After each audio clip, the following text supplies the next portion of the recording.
You are now watching Showbiz Snap, your daily showbiz update. Imbes na si Jackie Dreyfus nga po ang magbigay ng kanyang side hinggil nga po doon sa kumakalat na kanila nga po nga di umano ay nadispalko ang pera na dapat ay para kay John Regala. Si John Regala nga po ang nagreklamo dito kay Sir Raffy Tulfo. Actually, ang nasabi pong topic or title ng nasabing video na ito ay Jackie Dreyfus nagsalita na tungkol sa mga donasyon para kay John Regala. Pero nagkaroon din po ng side doon si John Regala na sinasabing wala nga po siyang natanggap. Maraming netizen naman ang kahit papano ay naipagtanggol ang side ng tatlo. Kahit wala po daw natanggap itong si John Regala, malaki naman po ang binayaran sa hospital at kaya malaki dahil 6 na doktor nga daw ang tumitingin dito kay John Regala, which is, ito po ay sinabi ni John Regala na hindi niya po daw kailangan ng 6 na doktor. Ang sinasabi po ni John Regala ay may mga ospital naman po na magaling din pero hindi ganong kamahal maningil. Pero dahil nga po ang kalusugan niyang iniintindi ng tatlo na sila Aster, Nadia at Jackie ay dinala po siya doon sa ospital na kahit mamahalin ay maaalagaan siya ng maayos. Kaya naman hindi na po talaga natin alam kung sino nga po balakili John Regala at sa tatlo ang nagsasabi ng katotohanan. Not until na magsalita din po ang nag-aalaga kay John Regala, kung saan ito po ay hinire ng kanyang ex-wife na siya po ay alagaan. Pinatunayan naman po ng nag-aalaga kay John Regala na tanging mga resibo lamang ang natanggap ni Mr. John Regala. Bukod dito ay wala po ang copy ng mga donasyon o sino po ang nag-donate at ang total nga po na donation. Actually, pinakita naman po at naging transparent naman po si Jackie Dreyfus. Ang maganda rin po kay Jackie Dreyfus, hindi na rin po siya nakipag-usap o dagdagdal pa doon sa nasabi nga pong interview with Sir Raffy Tulfo.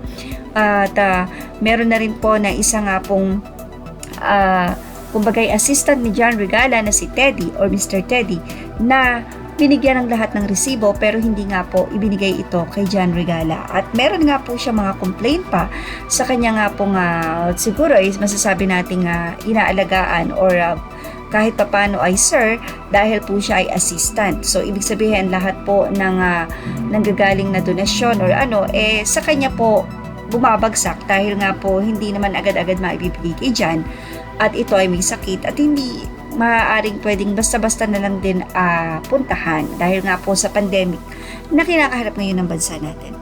Anyway, magbasa po tayo ng ilang netizen mula po sa Raffy Tulfo in Action comment section. Sabi po ni Jinkay, kaabang-abang, hehehe, I would like to hear all sides. Innocent until proven guilty, ika nga. So, hindi natin alam kung sino nga po ba yung inosente dito kay John Regala, kay Jackie at sa dalawa pa niyang kasama, Nadia and Aster, and doon sa assistant na di umano ay magsasalita. Sabi naman ni Henkel MCX, mag-ipon habang malakas at kumikita ng maayos at maging maayos ang pamumuhay, wag man lamang at magpasalamat. Sabi naman ni 4G, AG, may pera siya noon na ubos din sa mga pamilya niya. Ikalawa, iniwan siya, dami niya kasing adopted, hindi naman pala inom ng alcoholic, sabi nga. Sabi naman ni Maltrix, mga walang utang na loob, matapos niyang tulungan, iiwanan lang siya. Sabi naman ni Carissa Maprangala, maraming sasakyan niyan dati si John Regala, kaso naubos dahil sa bisyo niya. Nalulong siya sa mga sugal at sa ipinagbabawal na gamot. Ang sabi naman ni Cosette Rizaldo, search mo yung taxi incident, grabe ugali niyan nung malakas pa. Si Grace Donovan, ang laki ng improvement ni John Regala. When it comes to money, madaming evil, tsak-tsak, parang business na rin. At ang sabi naman po nitong si Simply Grace, dati laki tiyan niyang, ngayon maliit na. Basta tuloy-tuloy ang gamot, gagaling ka. Sabi ni George Clauden Lanford, check kung transparent sila, dapat sa simula pa lang, doon nila binigay kay Sir John ang pera sa kanya mismo at lahat ng name at receipts na binigay ng donors. Basta ibang tao, tapos biglang nawala yung tao, binigyan ng mga receipt at ngayon magsasabi ng di maganda. I didn't judge them, but meron talagang mali sa pagdala ng fundraise. Sabi naman ni Fel Aspirin, Go Sir Rafi, don't give up for Mr. Jan. Thank you for having a good heart. Naintindihan mo ang sitwasyon ng isang taong may sakit. I understand the mood ng isang may sakit dahil na-operahan na din ako before. I am praying God to support you as well, Sir Rafi. Grabe ang laki ng improvement ni Mr. Regala. God is good. Get well very soon, Mr. Regala. A lot of people praying for you both. Sabi naman ni Hunter TV Gamer ML, medyo diretso na siya kung magsalita, may improvement ang medication. At sabi naman itong si Mary Jane, and siguro mas happy siya din. Sabi ni Cyril ay, mas nabibigyan na po kasi siya ng sapat na medication na alagaan talaga at nakakain ng maayos. Sana soon makita ulit si Mr. John Regala na nakakapag-shooting for movies. Josephine Carlos, that's really heartless to scam a sick person. Don't forget there is karma. And at sabi naman itong si JT Hunch, agree pag ang karma bumalik triple. Sabi ni Jen Rivas, yes, totoo yan, naawa ako kay Jan Regala at alam kong nagsasabi siya ng totoo. Sabi ni Ren Vlog, remember may issue pa yang si Nadia Montenegro sa isang mag-aalahas na pinsan. Sabi naman ni Robin Judilia, baka ginastos na ni Cheryl Cruz, baka nanghiram muna total yung tao nasa ospital. Oo, kung ano-ano po ang naging komento. Ihabol lang po natin to si Rick Wuyi. Mas maganda sigurong makita ni Mr. Rafi ang lahat ng dokumento na hawak ni Mr. Dreyfus na magpapatunay kung saan talaga napunta ang pera. Hindi naman kasi magsisinungaling kung sa bangko na galing ang mga documents. Mahirap magbigay ng comment hanggang di malinaw ang lahat. Sa uli, malalaman din yan kung sino ang nagsisinungaling.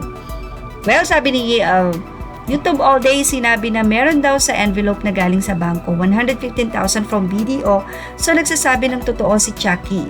Sabi pa niya, walang natanggap ni Singkong Duling, walang utang na loob, binayaran po nila ang pagpapa-ospital, masama talaga siguro ang ugali ni Mr. Jan. Sabi naman ni Rick Wuyi, validated ng bangko ang transfer, sa huli niyan, pag napatunayan na may na i-transfer nga, maghuhugas kamay yan si Jan Regala, na hindi niya alam man, hindi siya ang naghahawak ng bank account niya, kaya di niya alam. Ngayon kasi alam niya ang simpatya ni Mr. Tulfo ay nasa kanya. May doubt ako sa character ni Mr. Regala, nasa ganyan na siyang kondisyon kung pagsalitaan pa yung mga tumulong sa kanya. Sana pinagsalita ni Mr. Rafi Tulfo yung assistant na maraming ibubunyag. Ayan. And sabi naman ni Verdict Skip Prop, Rick Wuyi, pwedeng mangyari yan 50-50 ang sitwasyon. Malalaman natin sa next episode ni Sir Rafi Tulfo. Grabe ang laki ng improvement ni Sir John Regala, magtuloy-tuloy sana. Anyway, ang bawat netizen po ay nakakakita ng side to side. Meron pong side si Chucky Dreyfus na kung saan ipinakita niya nga po ang receipt ng BDO ng 150,000 na naitransfer nga po mismo sa pangalan ni John Regala. So kung iyon ay naitransfer doon, ibig sabihin yung 100,000 na ibinayad nila muli sa ospital ay hindi po doon nanggaling sa funds na itinransfer nila. Well, medyo hindi po talaga natin maintindihan yung mga naging usapan dahil ipinipilit po ni Mr. John Regala na wala po talagang napunta sa kanya ni isang kusing. Pero ang ilang netizen, doon po sa update natin, sinasabi nila na kahit walang napunta ni isang kusing dito kay John Regala, dahil nga po yun sa ginastos. Minsan may binili na ganito, may bili na ganyan. Hindi lahat kasi dapat kumbaga i-audit. At kaya naman minsan nakakagastos ka na hindi mo nakukuha yung resibo, so mahirap talaga. And syempre doon sa kanilang pagpunta-punta roon, like Chucky Dreyfus, Nadia, hindi naman din sila ganoon kalaki ang source of income nila kung sakasakali. Syempre kinakailangan din siguro nilang maggasolina or whatever kung sakasakali man, baka sarili na nilang gastos. At kaya nga sinabi ni Astor na meron din silang limitations.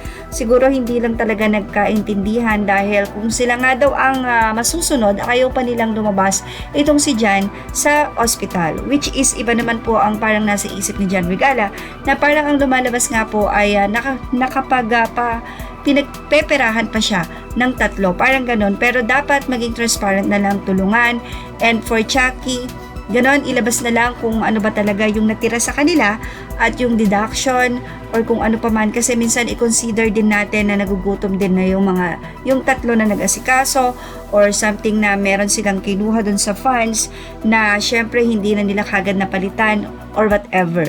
Ang maganda lang po dito malaki din ang naging improvement ni Sir John Regala nung po siya ay na-hospital doon sa magandang hospital. For them, nagpapasalamat din ng ex-wife ni nitong si John Regala na si Ma'am Awina at nagbigay pa nga siya ng $1,000 na kung saan pagdating sa kanya wala ng question basta sa ikabubuti ng lahat.